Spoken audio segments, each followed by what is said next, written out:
लो जी, तो स्टार्ट करते हैं द लैंड्स ऑफ वॉरियर का एपिसोड नंबर 3 यानी कि 3। तो पार्ट 3 के स्टार्टिंग में हम देखते हैं कि तानसेन जो होता है वो मछली भून रहा होता है अपने पिता तन्हाओ के साथ, और वो देखता है कि उसके पिता बहुत ज़्यादा उदास बैठे मतलब पी भी रहे हैं। उनके पास लेकर जाता है फ्रूट्स और बोलता है कि पिताजी मुझे लगता है कि अब आपको खा लेना चाहिए। उसके पिताजी उसका हाथ पकड़ते हैं और उस फ्रूट्स को उछाल देते हैं, मतलब उसके ऊपर हमला कर देते हैं। तानसेन कहता है कि पिताजी आप ये क्या कर रहे हैं, एक और परीक्षा? तो उसके पिता कहते हैं हाँ बिल्कुल, चलो देखते हैं कि तुम इसमें प्रथम आते हो या नहीं, और उसके ऊपर हमला पे हमला किए जा रहे होते हैं। तानसेन भी कम नहीं होता, उनके हर एक हमले का जवाब दिया जा रहा होता है, यानी कि अपने आप को प्रोटेक्ट करता है। यहाँ पे तन्हाओ जो होते हैं उसके ऊपर हमला करते हैं, तो वो बोलता है कि पिताजी अब काफ़ी हो गया ना। तो वो कहते हैं कि अच्छा हाथ दो, और वो जैसे ही हाथ देता है तानसेन उसे उठाकर फेंक देते हैं। कहते हैं बिल्कुल नहीं, अभी तो तुम्हें और भी साबित करना है कि तुम कितने ज़्यादा शक्तिशाली हो वगैरह वगैरह, उसके ऊपर हमला करते हैं। तानसेन जो होता है अपने पिता के ऊपर ना कुछ अजीब सी छोटी छोटी सुइयों का इस्तेमाल करता है, उनके ऊपर हमला करता है। उसके पिता उन सुइयों से बच जाते हैं, उल्टा वही सारी सुइयाँ तानसेन के ऊपर फेंक देते हैं और तानसेन उन सारी सुइयों से बच जाता है। वो उन सुइयों को देखता है और कहता है कि पिताजी ये काफ़ी अच्छा मतलब सीक्रेट वेपन्स है, ये अच्छे है ना? तो वो पिताजी कहते हैं कि हाँ, वैसे अभी तक जितना भी मैंने मार्शल आर्ट की पढ़ाई की है उसमें कभी भी ऐसे सुइयों का उल्लेख नहीं किया था, तुमने ये सब कहाँ से सीखा? तानसेन एक किताब दिखाता है और कहता है कि यहाँ से। वो पढ़ते हैं, उसमें लिखा होता है तांगुट। उस किताबों को देखकर कहते हैं कि तुमने ये किताब कहाँ से पाया? तो वो कहते हैं कि जिस लोहार कैंप में हम लोग रहा करते थे, मतलब जहाँ हमारा घर था, वहीं से मैंने इस किताब को पाया। और मुझे पता नहीं कि इसके असली मालिक कौन है, बस इसका नाम पता है तांगुट नाम से है, और ये किताब काफ़ी प्रतिभाशाली है। उसके पिता उस किताब को पढ़ रहे होते हैं और वो बताता है कि जिस वक्त माँ की मृत्यु के बाद आप बहुत ज़्यादा उदास रहने लगे थे, उसी वक्त मैंने ये पाया था। वो देखता है कि उसके पिता शराब पी रहे हैं, तो वो कहता है कि पिताजी मुझे लगता है कि वो शराब नहीं पीना चाहिए बल्कि खाना खाना चाहिए, और वो उनको भुना हुआ फिश देता है। उसके पिता उस भुने हुए फिश को खाने से पहले वो किताब पढ़े होते हैं। कहते हैं कि एक बात बताओ, तुम्हें पता है इन किताब में इतनी अच्छी अच्छी मतलब कारीगरी तरीके से मतलब ये सारे औजार वगैरह बनाए गए हैं। वो कहता है कि जी पिताजी, वैसे भी इसकी शुरुआत तो आपसे हुई है, क्योंकि मुझे पता था कि आप एक लोहार हैं और आपसे मैंने बहुत कुछ सीखा। जहाँ में फ्लैशबैक दिखाया जाता है, हमें दिखाया जाता है कि उसके पिता उसे सिखा रहे थे कि कैसे एक अच्छा मतलब सक्षम लोहार बना जा सकता है। उन्होंने कहा था कि तुम्हें पता है एक सक्षम लोहार कैसे बना जा सकता है? तो उसने बताया था कि जी हाँ, सक्षम लोहार तभी बना जा सकता है जब हम छोटे छोटे मतलब गिरे हुए औजारों से भी एक बड़ा और अच्छा औजार बना सके। तो उसके पिता ने कहा था हाँ, और उसको एक पत्थर देते हुए कहा था इस पत्थर पर इस हथौड़े से 10,000 बार वार करो जिससे कि तुम एक अच्छे लोहार बन जाओगे, और उसने ऐसा ही किया था। ये सारी चीज़ें मतलब उसके पिता उसको बता रहे होते हैं कि ये किताब जो है ना बहुत ही ज़्यादा अच्छा है, और मुझे नहीं पता कि ये किस संप्रदाय से संबंधित है। वो कहता है कि पिताजी मुझे भी नहीं पता, बस इतना पता है कि तांगुट से, और पता नहीं ये तांगुट कोई अभी का है या ऐतिहासिक है या फिर होने वाला है, मुझे नहीं पता ये छुपा हुआ है या कौन सा है, लेकिन हाँ इनके जो हथियार है ना वो काफ़ी ज़्यादा सक्षम और बहुत ही ज़्यादा अच्छे होते हैं। उसके पिता बताते हैं कि हाँ बिल्कुल, और मुझे लगता है कि इसे कोई संप्रदाय का व्यक्ति इसे संभाल रहा है, क्योंकि इसे हर समय में इसे अलग किया गया है, मतलब हर बार हर समय और मौसम के अनुसार इसे बदला गया है, तो ये काफ़ी ज़्यादा प्रभावशाली है। जिसकी वजह से वो कहता है कि अच्छा पिताजी ये बताइए कि मैं वो के पास कब जा पाऊंगा, मतलब वो के पास कब मिलने जाऊंगा, कब तक मेरी ये परीक्षा खत्म होगी? वो कहते हैं कि 10 साल प्रैक्टिस करोगे ना तो तुम वो के साथ जाने के लायक हो जाओगे। वो कहता है क्या 10 साल तक वो मेरा प्रतीक्षा करेगी, और 10 साल के बाद जब मैं उसके पास जाऊंगा तो मैं उससे शादी कब करूंगा? वो कहते हैं 20 साल के बाद। वो कहता है कि नहीं ऐसा नहीं हो सकता। अच्छा एक बात बताइए, अगर मैं सुबह और रात दोनों टाइम मिलकर मैं प्रैक्टिस करूँ तब तो जल्दी हो जाएगा ना, मतलब समय कटित हो जाएगा ना? वो कहते हैं नहीं, अगर तुम सुबह और शाम दोनों टाइम मिलकर प्रैक्टिस करने लगे ना तो तुम पगला जाओगे, पागल हो जाओगे। वो कहता है कि अच्छा तो ये लीजिए, ये जो खोपड़ी है ना, ये मार्शल सोलहाल से जब जीता गया था तब मैंने वो जीता था, और मुझे पता है कि इसमें इतनी ज़्यादा शक्तियाँ हैं कि ये मेरी शक्तियों को 10 गुना अधिक बढ़ा सकती हैं। तो आप इसी समय मेरे ऊपर ये उपयोग कीजिए जिससे मैं शक्तियों का इस्तेमाल करूँ और जल्दी से जल्दी अपनी प्रैक्टिस पूरी करूँ। उसके पिता कहते हैं कि हाँ कुछ ऐसा तो है, लेकिन मैं इस समय नहीं, मैं तो कल तुम्हारे ऊपर इसकी प्रैक्टिस करूँगा। वो कहता है लेकिन पिताजी अभी क्यों नहीं? वो कहता है कि अभी सो जाओ, अभी आराम कर लो, क्योंकि जिन पहाड़ों पर चढ़ के हम लोग आए हैं ना इतनी दूर से, बहुत ज़्यादा थका दिमाग है, तो इस समय अगर इसका उपयोग मैं तुम्हारे ऊपर करता हूँ तो यह निश्चय ही बहुत ही ज़्यादा बुरा हो जाएगा, तो इसीलिए अभी थोड़ा आराम कर लो, थोड़ी देर बाद मतलब कल मैं तुम्हारे ऊपर इसका इस्तेमाल करूँगा। तो तानसेन जो होता है वो मान जाता है, जिसके वजह से हमें वू को दिखाया जाता है। वो जो होती है ना वो एक जगह पे बैठी होती है और तानसेन को याद कर रही होती है, और फिर एक जगह पे मतलब घास वास देखकर वहाँ पे जाके लेट जाती है, यानी कि सो जाती है। जिसके वजह से हम देखते हैं दूसरी तरफ जो तानसेन होता है ना वो को याद कर रहा होता है, कह रहा होता है कि वो तुम चिंता मत करो, मैं बहुत जल्द तुम्हारे पास आ जाऊँगा। और इधर वो उसे याद कर रही होती है, मतलब वो कह रहा होता है कि मेरी माँ की मृत्यु हो गई, मुझे तो ये भी नहीं पता मेरी माँ कौन है, और मैं अपने पिता से पूछा तो मेरे पिता ने भी बताने से मना कर दिया। जल्दी मैं सब कुछ पता लगा लूंगा और सब कुछ ठीक करके शक्ति बहुत ज़्यादा अर्जित करके तुम्हारे पास वापस लौट आऊँगा। सीन कट होता है, दूसरे दिन का सीन दिखाया जाता है जहाँ पे हम देखते हैं कि वो को एमिन डेमिन जाने से रोक रहे होते हैं। वो कह रही होती है कि मुझे यहाँ से बाहर निकलने दो क्योंकि मुझे अपनी शक्ति आगे बढ़ानी है, मुझे और भी ज़्यादा प्रैक्टिस करना है। एमिन डेमिन कहते हैं कि नहीं, तुम यहाँ से बाहर नहीं जा सकती क्योंकि जंगल के बाहर जो है बीबी डोंग के लोग, मास्टर शोल के बहुत सारे लोग यहाँ पे आए हुए हैं, ढूंढ रहे हैं तुम्हें। वो लोग तुम्हें पा जाएंगे तो पता नहीं क्या करेंगे, इसलिए हम तुम्हें यहाँ से बाहर नहीं जाने दे सकते। वो कहती है लेकिन मुझे अपनी शक्तियाँ बढ़ानी है, अगर मैं अपनी शक्तियाँ नहीं बढ़ाऊंगी तो मैं कैसे उन लोगों पर विजय हासिल कर पाऊंगी, कैसे उन लोगों से लड़ पाऊंगी। डेमिन कहता है कि देखो एमिन ना तुम्हारे लिए आज एक मूली यानी सलजम लेकर आया है, आध्यात्मिक सलजम, तुम उससे खाओ, अपनी शक्ति बढ़ाओ। और हाँ, ऐसे ही हम लोग बहुत सारे आध्यात्मिक जो फल फ्रूट्स हैं वो लेकर आया करेंगे, तुम खाओगी और अपनी शक्तियाँ बढ़ाओगी, तुम यहाँ से कहीं भी नहीं जाओगी। तो यहाँ पे जो वो होती है वो कहती है कि तुम्हें क्या लगता है कि मैं इस बंधन को तोड़ नहीं सकती, तुम लोग भूल गए हो कि मैं तुम्हारे साथ जंगल में ही रही हूँ। और वो उस बंधन को बलपूर्वक तोड़ने लगती है। डेमिन कहता है कि वो बच्चों अभी तुम्हें चोट लगने वाली है, और वो तभी वहाँ पे तोड़ते हुए गिर जाती है। उसके बाद से कहती है कि एमिन लाओ मेरा सलजम दो। वो कहता है क्या? वो कहती है कि सलजम दो मुझे इससे अपनी शक्तियाँ बढ़ानी है, मतलब मुझे अपनी शक्ति बढ़ाने के लिए बहुत कुछ करना है, सलजम दो। और हाँ, तुम दोनों मेरा पीछा मत करना, अगर तुम दोनों मेरे पीछे करोगे ना तो ध्यान रखना मेरी नजर तुम दोनों पे है, तुम दोनों मेरे पीछे बिल्कुल मत आना। और वहां से निकल जाती है। अगले सीन में हम मार्शल शोल हॉल के कुछ लोगों को देखते हैं, यानी बीबी डोंग के लोगों को, और यहाँ पे ये शाक एकेडमी के ऊपर नजर रख रहे होते हैं। शाक एकेडमी का सीन दिखाया जाता है, हमें पता चलता है कि होंगजुंग की ढेर सारी पिटाई हुई है और जो लियू एलोरा होती है ना वो उसके देख रेख करी होती है, यानी उसके घावों पे दवाई लगा रही होती है, अंडे लगा रही होती है। वो कहता है कि बस कीजिए, अब मैं रगड़ लूंगा। जिसके बाद से ये लोग टीचर्स जो लोग होते हैं ना वो लोग मांगजुंग से कहते हैं कि देखो तुम्हारे अंदर इतनी ज्यादा शक्ति नहीं है। वो कहता है कि हाँ मैं मानता हूँ, लेकिन मैं उन लोगों से ज्यादा शक्तिशाली हूँ, यानी कि जो दाई मुंबई है और जो आस्कर है उन लोगों से ज्यादा शक्तिशाली हूँ, लेकिन उन लोगों से हार कैसे सकता हूँ। तो इनके जो टीचर फ्लैंडर होते हैं वो कहते हैं कि देखो बात यह है ना कि वो लोग किसी से प्यार करते हैं, मतलब जो सैन है, दाई मुंबई है, आस्कर है, उन लोगों के दिल में कोई लेडी है, मतलब किसी से प्यार करते हैं, इसलिए उनकी शक्तियाँ और भी ज्यादा अधिक हो जाती है, यानी दुगनी हो जाती है। तो अगर तुम्हें भी अपनी शक्तियाँ बढ़ानी है ना तो तुम्हें अपनी शक्ति दुगनी करने के लिए किसी से प्यार करना होगा, मतलब किसी के प्यार में पड़ना होगा। माँ होंगजुंग कहता है कि अच्छा ऐसी बात है तो ठीक है, फिर मैं जाऊंगा और अपनी शक्ति बढ़ाने के लिए यात्रा करूंगा। यहाँ पे जो टीचर लियू एलोरा होती है वो उसका हाथ चोट लगा होता है तो उससे जोर से ऐड देती है। वो कहता है कि हाँ बहुत हो चुका टीचर, मेरा दर्द एकदम ठीक हो गया। वो कहती है कि सच में तुम कहीं हमसे दूर तो नहीं जा रहे? वो कहता है कि नहीं मैं दूर भागने की कोशिश नहीं कर रहा हूँ, मैं बस जा रहा हूँ, अपने प्यार को ढूंढ कर लाऊंगा और देखना मैं अपनी शक्ति और ज्यादा बढ़ाऊंगा। और वहां से निकल जाता है। जैसे ये निकल जाता है ना तो हम देखते हैं कि जो फ्लैंडर होते हैं, लियू एलोरा होती है, यू शियाओगांग होते हैं, ये लोग तीनों लोग बातें करते हैं और कहते हैं कि अच्छा हुआ कि माँ होंगजुंग यहाँ से चला गया। मतलब 7 शार्क में से ये भी एक था माँ होंगजुंग, जिसे मतलब खतरा था बीबी डोंग के लोगों से। और बीबी डोंग के लोग जो है वो हमारे कॉलेज के बाहर खड़े हैं और लोगों से पूछताछ कर रहे हैं वो के बारे में, तो हमें जाकर अब उन लोगों से निपटारा करना होगा। जिसके बाद से ये लोग बाहर जाते हैं तो हमें दिखाया जाता है कि जो हमारा माँ होंगजुंग है, माँ होंगजुंग ने बीबी डोंग के सभी लोगों को मारकर गिरा चुका है, मतलब उन सभी का चित्त कर दिया होता है और कहता है कि यहाँ से निकल जाओ और आगे से शाक एकेडमी के ऊपर नजर उठाकर देखने की कोशिश मत करना, वरना एक एक की टांगे तोड़ दूंगा। लियू एलोरा और यू शियाओगांग और उसके फ्लैंडर ये तीन लोग वहां पे पहुंचते और कहते हैं कि माँ होंगजुंग तुम यहाँ पे? वो कहता है कि हाँ मैं मानता हूँ, मैं जानता हूँ कि तुम लोग जानबूझकर मुझे इस एकेडमी से भगा रहे हो ताकि मैं आप लोगों के साथ इस लड़ाई में शामिल ना हो, लेकिन टीचर मैं आप लोगों की रक्षा करना चाहता हूँ, मैं बहुत ज्यादा शक्तिशाली हूँ, आपको पता है ना, और यहाँ पे जितने भी लोग हैं ना इन सबके लिए तो मैं काफी हूँ अकेला। तो इसके टीचर लोग जो होते हैं वो लोग कहते हैं कि हाँ हम मानते हैं तुम बहुत शक्तिशाली हो, लेकिन उसके लिए तुम्हें और भी ज्यादा शक्तियाँ हासिल करनी होगी, तुम्हें आगे बढ़ना होगा, घूमना होगा। वो कहता है कि हाँ ठीक है मैं यहाँ से निकलना चाहता हूँ। और ये लोग जब मारने के लिए आगे बढ़ रहे होते तभी यू शियाओगांग जो होते हैं वो आते हैं और एक बिल्ला दिखाते हैं। उस बिल्ले को देखकर जितने भी बीबी डोंग के लोग होते हैं वो लोग सभी लोग वहां से चले जाते हैं। जिसके बाद से जो माँ होंगजुंग होता है वो कहता है कि ठीक है टीचर, जैसे अब किया गया मैं जाता हूँ और दुनिया भर की वो देख रेख करूंगा, और हाँ देखते देखते कोई ना कोई एक ऐसी लड़की तो लेकर ही आऊंगा जो मेरी शक्तियाँ दोगुनी कर दे। और वहां से निकलने लगता है। टीचर फ्लैंडर जो होते हैं उसे एक थैली देते हैं। वो कहता है कि आपका बहुत बहुत शुक्रिया, आपने मुझे इतने सारे पैसे दे दिए। और जब देखता है तो वो खाली। टीचर फ्लैंडर कहते हैं कि ये खाली नहीं है, इसमें मेरे आशीर्वाद से भरा हुआ है। लियू एलोरा कहते हैं कि रुको मैंने कुछ खाना बनाया, लाओ इस थैली में मैं भर देती हूँ। वो कहता है कि नहीं शुक्रिया, आपका बहुत बहुत शुक्रिया, आप लोगों ने मेरे लिए बहुत कुछ किया, अब मैं चलता हूँ। और वहां से चला जाता है। जिसके बाद से हम देखते हैं कि लियू एलोरा, फ्लैंडर और यू शियाओगांग ये लोग वहां से निकल रहे होते हैं बात करते हुए। हमने इन लोगों को ये एल्डर टोकन नहीं दिखाया होता ना तो हम लोग का तो आज मतलब बन ही गया होता, अगर मतलब डुलुओ ने हमें ये मतलब टोकन नहीं दिया होता। अभी ये लोग जा ही रहे होते तभी कोई आता है और बताता है कि आपसे बात करने के लिए चू ये हैं, मतलब राजा, वो आपसे बात करना चाहते हैं हेवेंडू पैलेस से, तो आपको हमारे साथ हेवेंडू पैलेस चलना होगा यू शियाओगांग को। जिसके बाद से हम देखते हैं यू शियाओगांग जो होते हैं वो हेवेंडू पैलेस जाते हैं। इसके बाद से हमें एक बूढ़े व्यक्ति को दिखाया जाता है और ये एम्पायर है। है स्नो नाइट एम्पायर।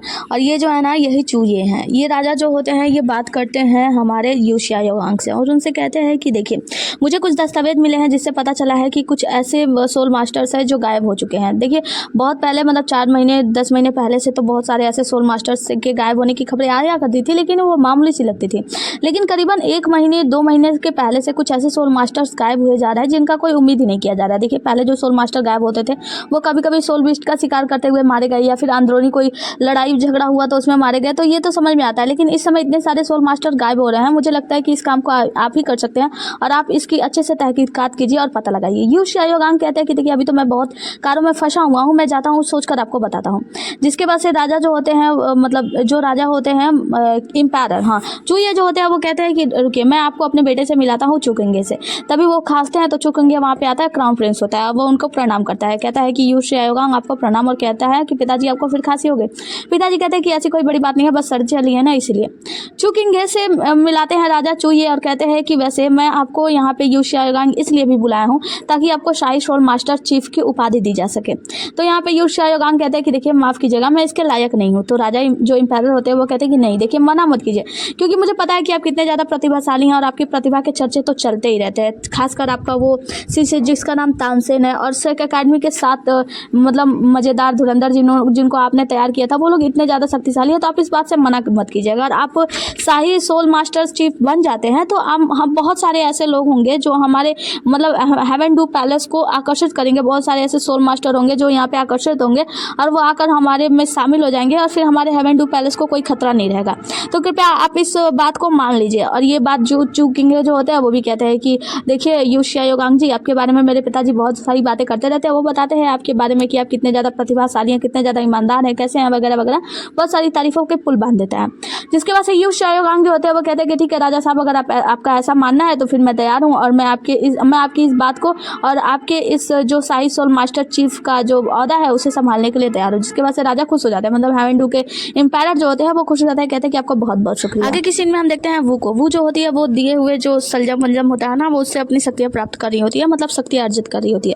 तभी उसे कुछ अजीब सी आवाज़ आती है और दूसरी तरफ देखने जाती है तो एक छोटी सी लोमड़ी जो कि फंसी हुई है मतलब सोल हंटिंग रिंग में, वो जाती है उसे देखती है और कहती है कि ये तो सोल हंटिंग रिंग है, इसका मतलब इसे कोई सोल मास्टर नहीं लगाया होगा। और वो उसे कहती है कि तुम रुको मैं तुम्हें छुड़ाती हूँ और उसे छुड़ा देती है। छोटी लोमड़ी जब उससे आज़ाद हो जाती है तो अपने पैरों की तरफ दिखाती है तो वो कहती है कि क्या तुम चाहती हो कि मैं तुम्हारी पट्टी करूँ। वो लोमड़ी फिर से बोलती है तो वो कहती है अच्छा तो मुझे तुम कहीं ले जाना चाहती हो। तो वो लोमड़ी आगे आगे भागने लगती है, मतलब छोटी लोमड़ी जो होती है वो आगे आगे जाती है और वो इसके पीछे जाती है। जिसके बाद से हम देखते हैं मार्शल सोल हॉल के कुछ लोग यहाँ पे बहुत सारे जाल वाल बिछाए हुए हैं और वो लोग यहाँ पे कुछ ढूंढ रहे होते हैं और हमारी बुत छिप कर ये सब चीज़ें देख रही होती है और सोच रही होती है कि ये लोग क्या यहाँ पे मेरे लिए आए हैं। तभी हम देखते हैं कि एक बड़ी सी लोमड़ी जो कि उसी हंटिंग रिंग में फंसी होती है और ये लोग उसके पास जाते हैं, कहते हैं ये तो बेकार सी बूढ़ी लोमड़ी है, उसे मार डालते हैं। और ये छोटी लोमड़ी को बहुत ज़्यादा गुस्सा आता है, वो उनके तरफ घूर रही होती है कि तुम्हें तो मार डालूंगी। हमारी बुत समझ जाती है कि ये छोटी लोमड़ी की माँ थी और वो कहते हैं कि ये लोग यहाँ पे मुझे ढूंढने के लिए आए हैं और बहुत सारे जानवरों के लिए इन्होंने जाल बिछाया है और बहुत सारे लोगों को नुकसान पहुँचा रहे हैं मेरी वजह से। अगले सीन में हम देखते हैं तानसेन को तानहाओ जो होते हैं उन्हें बता रहे होते हैं कि जहाँ तक मेरा ख्याल है ये जो हड्डी वाला दिमाग जो भी है ना ये बीबी डोंग ने अपने शिष्य के लिए बनाया था। तो वो कहता है तानसेन कि अच्छा इसका मतलब हूलीना। तो वो कहता है कि हाँ सही पकड़े हैं। ताना बताते हैं कि ये जो खोपड़ी है वो हूलीना के लिए तैयार किया गया है, तो तुम जरा सा ध्यान रखना क्योंकि हूलीना जो है वो तुमसे कंपटीशन करेगी तो वो तुमसे जीत जाएगी। वो कहता है कि अच्छा इसका मतलब यह है कि मेरे पिताजी मेरे कंपटीटर को बड़े ध्यान से देख रहे हैं। वो कहते हैं कि हाँ मुझे अच्छी तरीके से पता है और हाँ तुम याद रखना जब तुम इसी से आत्मसात करोगे, जब तुम इसे अपने अंदर ग्रहण करने की कोशिश करोगे तो तुम्हें बहुत ज़्यादा कठिनाइयों का सामना करना पड़ेगा और मैं तुम्हारी उसमें रक्षा करूंगा। वो कहता है कि ठीक है पिताजी और मैं ध्यान रखूंगा। वो कहते हैं कि हाँ और हाँ बस ये याद रखना कि तुम्हारा मन साफ होना चाहिए। तानसेन जो होता है वो कहता है कि हाँ इसमें मैं ध्यान रखूंगा और जाके वो बैठ जाता है खोपड़ी अपने बगल में लटका के, मतलब देखा जाता है वो आत्मसात करने के लिए तैयार होता है। अगले सीन में हम देखते हैं वू को। तो वो जो होती है ना वो मास्टर सोल के लोगों का पीछा करी होती है, ये देख रहे होते हैं कि इन्होंने कितने सारे जानवरों को मतलब कितने सारे सोल बिस्ट को फंसाया हुआ है और ये जाती है और उन सभी सोल बिस्ट को धीरे धीरे करके आज़ाद करती है इन लोगों का पीछा करके। जिसके बाद से सीन कट होता है और हमें दिखाया जाता है कि वो जो होती है ना इन मास्टर सोल हॉल के जितने भी लोग होते हैं इन सभी को इन्हीं के जाल में फंसा देती है। अब ये कुछ लोगों का पैर फंसा होता है, कुछ लोग जाल में लटके होते हैं, चिल्ला रहे होते हैं कि भाई किसी ने हमारे साथ खेल खेला है, मतलब ये जो जितने भी जाल वाल हमारे द्वारा बिछाए गए थे हम सभी उसी जाल में फंस गए हैं, ये लोग चीख रहे होते हैं। आगे की सीन में हम देखते हैं तानसेन जो होता है वो अपना आत्मसात करने के लिए बैठा होता है, उसके पिता हाओतान उसकी मदद कर रहे होते हैं, कहते हैं कि लगता है कि अब इसकी परीक्षा शुरू होने वाली है। जिसके बाद से हम देखते हैं तानसेन जो होता है ना वो अपनी आंखें खोलता है और उसे सामने दिखाई देती है वो, और वो उसके करीब आती है तो वो कहता है कि वो तुम यहाँ पे, वो कहती है कि हाँ मैं तुम्हें छोड़कर तो चली गई लेकिन तुम्हारे बिना रहा नहीं गया, तुम्हारी बहुत ज़्यादा यादें आ रही थी इसलिए मैं तुम्हारे पास लौट कर मतलब भाग कर आ गई, और अब हम दोनों साथ में रहेंगे, चाहे कुछ भी हो, हमारी मौत क्यों ना हो जाए, हम लोग बूढ़े होने तक साथ रहेंगे, मतलब कभी भी एक दूसरे से अलग नहीं। इन दोनों की बातें चल रही होती है, तभी हम देखते हैं कि यहाँ पे इनके पिताजी जो होते हैं ना हाओतांग, वो आते हैं। तो हाओतांग को देखकर जो तानसेन होता है वो कहता है कि पिताजी प्लीज़ मुझसे वो को अलग मत करना। पिताजी कहते हैं कि नहीं नहीं, तुम दोनों एक दूसरे से इतना प्यार करते हो, एक दोनों के लिए इतने इंपॉर्टेंट है तो मैं क्यों अलग करूँगा, अब तुम दोनों साथ रह सकते हो। जिसके बाद से तानसेन कहता है कि वैसे हमारे साक अकादमी ने हमारे लिए बहुत कुछ किया, हमें जल्दी जाकर उनकी खबर लेनी होगी। वो कहती है कि नहीं, हम साक अकादमी नहीं जाएंगे, हम यहीं रहेंगे और खुलेआम जिंदगी जिएंगे। तो यहाँ पे जो तानसेन होता है वो कहता है कि बिल्कुल नहीं, तो तुम मेरी वो हो ही नहीं सकती, क्योंकि जो साक अकादमी के बारे में वो कभी बुरा सोच ही नहीं सकती, वो हमेशा साक अकादमी के बारे में अच्छा ही सोचती है। उसके पिता कहते हैं कि इसमें गलत क्या है, वो तुम्हारे साथ रहना चाहती है। तो वो कहते हैं कि चुप करो, तुम मेरे पिता नहीं हो, और वो जल्दी सपने से बाहर आ जाता है। जिसके बाद उसके पिताजी कहते हैं कि लगता है कि तुमने इस खोपड़ी को आत्मसात कर लिया है और तुम काफी ज्यादा तेज हो, मतलब तुम्हारी शक्तियां काफी ज्यादा अच्छी हैं कि तुम जल्दी इस सपने से वापस आ गए। वो कहता है कि पिताजी अब जबकि मैंने उस खोपड़ी को आत्मसात कर लिया तो बताइए मुझे अपनी प्रैक्टिस पूरी करने में कितना समय लगेगा। वो कहता है कि पूरे 5 साल। 5 साल के अंदर तुमने मेरे 10 आक्रमण को झेल लिया तो समझ जा तुम इस लायक हो गए होगे कि तुम वो से मिलो। वो कहता है ठीक है फिर शुरुआत करते हैं, और ये दोनों अपने अपने हथौड़े लेकर तैयार होते हैं और एक दूसरे के ऊपर हमला करने लगते हैं। मतलब उसके पिता जो होते हैं तानसेन के ऊपर हमला कर रहे होते हैं और तानसेन अपने पिता के हमले का जवाब दे रहा होता है। अगले ही पल में रात भी हो जाता है और हम देखते हैं तानसेन जो होता है वो तान हाओ को यानी अपने पिता को अपने ही वही जो नीली रस्सी से वो होता है पौधा वादा उससे बांध देता है, वो उससे छूट जाते हैं, फिर उसके ऊपर हमला करते हैं। फिर हमारा तानसेन उनके हमले का जवाब देता है। मतलब ये दोनों लड़ाई वड़ाई करते रहते हैं दिन रात ऐसे बीतता जाता है, समय बीतता जाता है। जहाँ पे हम देखते हैं तान हाओ जो होते हैं ना वो कहते हैं कि मैं खुश हुआ, मतलब तानसेन तुम मुझसे जीत गए, तुमने मेरे हमलों का जवाब दिया अच्छे खासे तरीके से और तुम अब जीत हासिल कर लियो। वो कहता है कि क्या तो मैं वो के पास जा सकता हूँ। उसके पिता कहते हैं कि हाँ बिल्कुल, तुमने इस पे जीत हासिल करी और वो खोपड़ी का आत्मसात तुमने कर लिया, तुमने सारा काम कंप्लीट किया, तुमने मेरे हमलों का अच्छा खासा जवाब दिया, 10 हमलों का तुमने वो भी कर लिया, सहन भी कर लिया, तो अब तुम वो के पास जा सकते हो। जिसके बाद से तानसेन जो होता है वो बहुत ज़्यादा खुश होता है और वो को ढूंढने के लिए चला जाता है। वो चिल्लाता हुआ जाता है और हम देखते हैं जंगल में उसके सामने वो आती है और उसे देखकर कहती है कि तुम कौन हो, मैं तुम्हें नहीं जानती, तुम कौन हो। तानसेन जो होता है उसे बताता है कि अरे मैं तानसेन हूँ, और उसे वो कंघा दिखाता है, कहता है कि तुमने पहचाना, ये तुमने मुझे दिया था, तुमने कहा था कि तुम मेरा इंतजार करोगी, मैं तुमसे मिलने आया हूँ, क्या तुम मुझे नहीं पहचानती।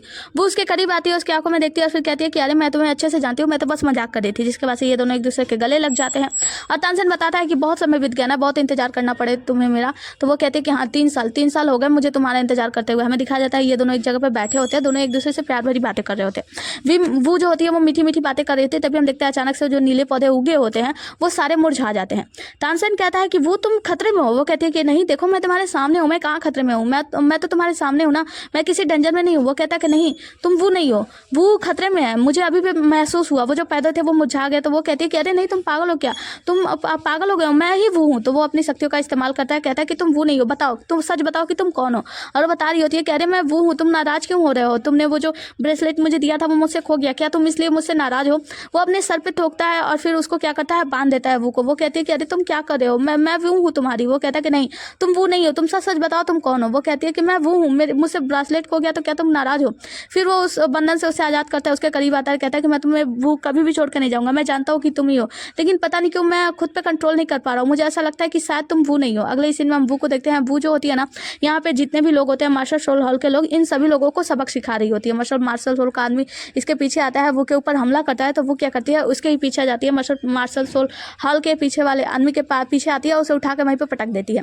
जिसकी वजह से वो जो पौधे होते हैं पौधे से कुछ तने निकलते हैं और उस आदमी को पकड़ लेते हैं। वो कहता है कि मुझे छोड़ दो। तो वो कहते हैं कि पहले बताओ तुम लोग यहाँ पे कर क्या रहे हो, इन सोल बीट्स को परेशान क्यों कर रहे हो, सबको तुम क्यों कैद कर रहे हो। वो कहता है क्योंकि बीबी डोंग का आदेश है, उसके आदेश के अनुसार मैं सभी मास्टर मतलब सोल बीट्स को लेकर जा रहा हूँ और वो अपनी शक्तियों के लिए इन सबका इस्तेमाल करिए। वो को बहुत ज़्यादा गुस्सा आता है। तभी वो देखती है अचानक से उसका जो ब्रेसलेट है ना उसका जो रंग है वो कम होने लगा। वो कहती है कि ऐसा कैसे हो सकता है, मतलब कुछ प्रॉब्लम में है, कहीं किसी प्रॉब्लम में है मेरा तानसेन। और हम दूसरी तरफ तानसेन को देखते हैं जो वो को मतलब नकली वाली वो को गले लगाए, वो अभी भी ना यहाँ पे मतलब फंसा हुआ है। वो मतलब मन में सोचता है कि कहीं ऐसा तो नहीं मैंने अभी भी उस खोपड़ी को आत्मसात नहीं किया, अभी भी मैं उस भ्रम में फंसा हुआ हूँ। और दूसरी तरफ वो कह रही होती है कि तुम मेरा विश्वास क्यों नहीं करते, मैं तुम्हारी ही वो हूँ। और वो फिर अपना जो हथियार होती है वो निकालने लगती है। तानसेन कहता है कि तुम यह क्या कर रही हो, तुम मुझे हार्म करने वाली हो। वो कहती है कि नहीं मैं तुम्हारी वो हूँ, मैं तुम्हें हार्म क्यों करूंगी। हम देखते हैं कि तानसेन जो है ना वो खोपड़ी को अभी भी आत्मसात नहीं कर पाया है, वो अभी भी आत्मसात करने का प्रैक्टिस कर रहा है, मतलब कर रहा है। और दूसरी तरफ उसके पिता जो है उसकी मदद कर रहे हैं अपनी शक्तियों के साथ। वो बाहर निकलने का पूरा प्रयास कर रहा होता है, उसे एहसास हो चुका होता है कि अभी भी मैं भ्रम में हूँ, जिसके सामने मैं हूँ वो नहीं है, वो रियल वाली वो नहीं है। दूसरे सीन में हम वो को देखते हैं जब वो देखती है कि उसके हाथों की जो ब्रेसलेट है वो उसका जो रोशनी है वो कम होने लगा है, तो उसमें अपनी शक्तियाँ फूंकने लगती है, मतलब अपनी शक्तियों का इस्तेमाल करने लगती है। और दूसरी तरफ जो तानसेन होता है ना, वो बाहर आने का प्रयास कर रहा होता है उस भ्रम से, लेकिन वो उस भ्रम से बाहर नहीं जा पा रहा होता है। भ्रम के अंदर जो वो होती है वो उसे ललचा रही होती है, कभी उसे मतलब तेज से कहती है कि मैं वो हूँ, तुम क्यों नहीं समझ रहे हो, तुम मुझे छोड़कर क्यों जाना चाहते हो, वगैरह वगैरह। इसी के साथ ये एपिसोड यहीं पे समाप्त होता है। मिलता है अगले एपिसोड में, तब तक के लिए बने रहिए हमारे साथ। Tata bye bye, take care. और हाँ, वीडियो अभी तक देख रहे हो तो वीडियो को लाइक कर देना, नए हो तो चैनल को सब्सक्राइब कर देना। Okay bye. और हाँ, लाइक करके जाना, लाइक करते हो तो अच्छा लगता है। कमेंट कर देना नेक्स्ट पार्ट के लिए। Okay bye.